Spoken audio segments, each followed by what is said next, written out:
একদিন রাধারানীর খুব মন খারাপ, সে জানতো না কেন, কিন্তু সবকিছুতেই যেন এক অজানা শূন্যতা। তার প্রিয় ফুলের বাগানেও আজ কোনো আনন্দ নেই, বৃন্দাবনের সবুজ মাঠ, পাখিদের গান সবই যেন ম্লান। কৃষ্ণ রাধাকে দেখতে পেয়ে জিজ্ঞাসা করলেন, তোমার মুখ এত মলিন কেন রাধে? বৃন্দাবন যে তোমার হাসিতে প্রাণ ফিরে পায়। রাধা মৃদু হেসে বলল, আমি জানি না কেন মনে হচ্ছে আমার প্রিয় জিনিসটা কেউ কেড়ে নিয়েছে। কৃষ্ণ মিষ্টি হেসে বাঁশি বাজালেন, সেই সুর যেন রাধার মনের ভিতরে ঝরে পড়ল। কৃষ্ণ বললেন, জীবনে মন খারাপ হওয়া স্বাভাবিক, তবে মনে রেখো ওই মন খারাপও তোমার জীবনের অংশ।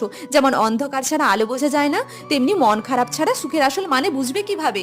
রাধা বলল, তাহলে কি করব? কৃষ্ণ বললেন, আমার সঙ্গে বাগানে চলো, প্রকৃতির সৌন্দর্য দেখো। যখন নিজেকে প্রকৃতির সাথে মিলিয়ে দিবে, তখন তোমার মন আপনাতেই হালকা হয়ে যাবে।